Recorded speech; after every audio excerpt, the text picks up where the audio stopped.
Okay, let's go. It's Monday evening in Japan right now when I'm recording this. This is a video for the Kiwi Ears Orchestra too. If you're a subscriber, go ahead and comment below this video.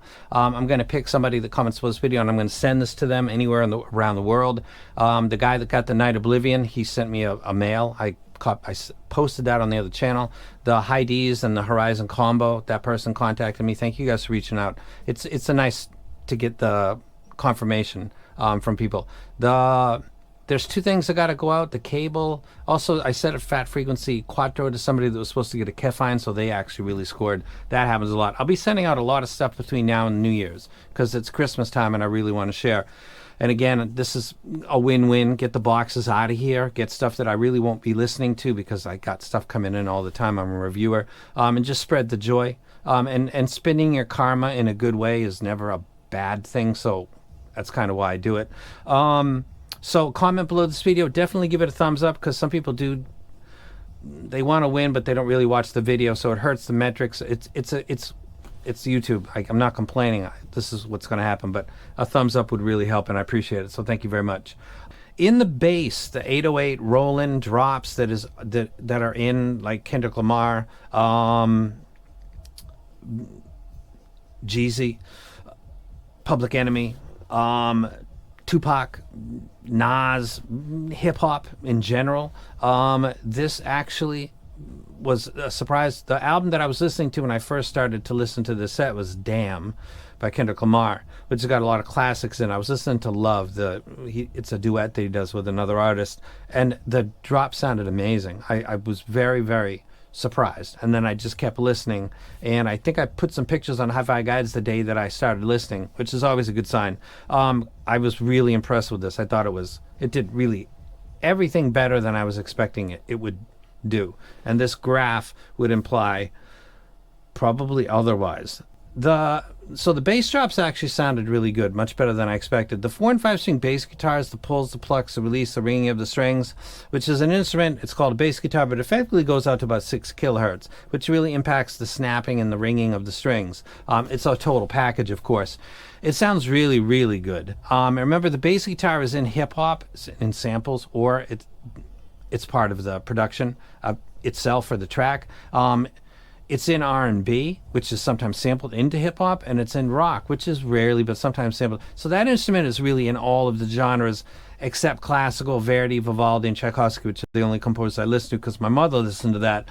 My library is a lot of my mother's library, plus my hip-hop. So when people look like, he's really listening to old stuff, why don't you use newer stuff? Why? Music is like a scrapbook. Like, you look at pictures and you remember stuff. When I listen to a song, I remember being in the car with my mother before I could see out the windshield because I was too short on the chair. Listen to me getting to story time. Music is a personal thing. That's why I don't take music recs like, hey, why don't you try this track? Nah, thanks anyway. Like, I know what I like, and I like it a lot, and I've listened to it thousands of times.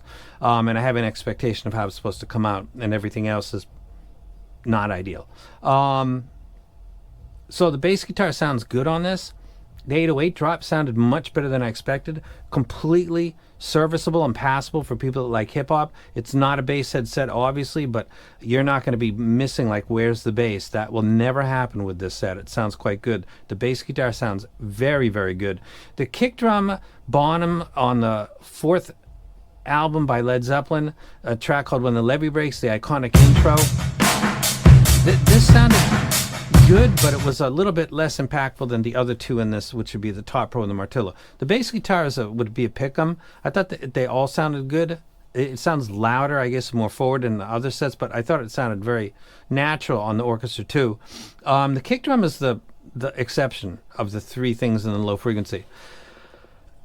Not in a bad way, but it's noticeable. As we get into the next part, which would be the mids, and you see the transition in the mid bass and then the upper mids, and it's really bookends to what is the vocals. The upper mids and the way that the angle of attack is and how much amplitude it has or how much mid bass you have, it directly impacts how vocals sound male and female. They're very similar in their fundamental depth. And not radically different when they get into, or where they start to get into the harmonics, which is around the ear gain jump. So mid-bass tuning and the ear gain is very, very important. So I talk about vocals. Chris Cornell, Lane Staley, Nina doing the cover of Blondie, all sounded exceptional on this set. I wouldn't call it a mid-centric, vocal-centric set, but then again, I guess I kind of would, because the graph, if I said it's fine with bass, people will probably, I say I want to hear that because that graph doesn't look, and that's, you should do that and be a smart jobber. I think it sounds fine for bass. You can add if you want, but it's a different flavor, and if you've already got the Martillo or the Top Pro, you don't really need that same exact profile in the low frequency. I think this is something you'd probably enjoy if you like those two sets. So vocals sound really nice. That's probably a part that a lot of people are going to hook onto as being its best point. I like its overall presentation. As we get into the harmonics and overtones, rides and crash cymbals, guitars, electric or acoustic with or without distortion pedals, piano, keyboards. Piano goes all across the audible range. Okay, a little edit right there. As I was saying, the pianos and the harmonics overall, guitars, cymbals, actually sounds good. This is an area where more people walk away from sets than used to be. When I first came in the hobby, mid-bass was talked about a lot. It's like the deal breaker zone. 10 years in, it turns out that actually after the ear gain at about 1.5K and everything beyond is where a lot of people walk away from otherwise very satisfying sets because they can't listen for a long time, or there's a particular peak that they didn't know, or they underestimated the graph, or the graph was slightly inaccurate or doesn't match what they're hearing. A lot of stuff falls apart when we get to the upper mids and treble, which is all harmonics.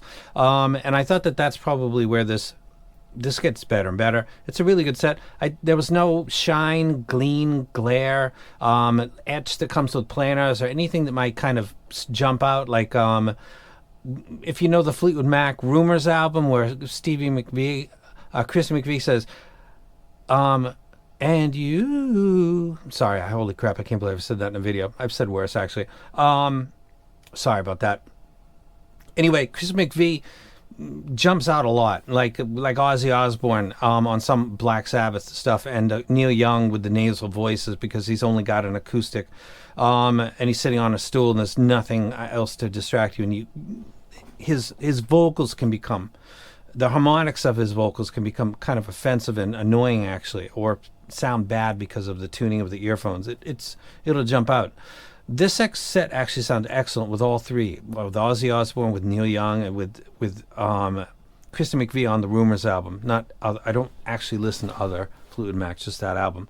I think Tusk is from a different album, but I listen to that. But otherwise, I love that album. Really good set. Listen to it, follow somebody that's got a library like yours. If you've got the Martillo or the Top Pro, this is definitely something that's not redundant, but you're not going to it's not genre specific either. It's not something that this will be good for everything except my hip hop library. This will do it. It won't do it with as much bass as some of the stuff you've got, but that might give you a little more room for some of the vocals and hip hop. Again, street poets, the mix. There's a lot of great producers in the genre. It might be something you really like, and getting the same set repeatedly is really not a good thing to do, and this isn't something that is redundant to the Martillo or the Top Pro, though it is like those two sets in the sense that it is quite good. That's it for this video. Give the video a thumbs up again. I will be sending this Orchestra 2 out to somebody that comments below and is a subscriber. Make sure you subscribe to the unboxing channel and go ahead and give that video a like and comment under that as well, because I check both. And that's it. I'll see you guys in a couple days. Very good job by Kiwi Ears. Unlike that other set that cost much less money and sounded, move on from that. The Orchestra 2 is very nice. And I'm out.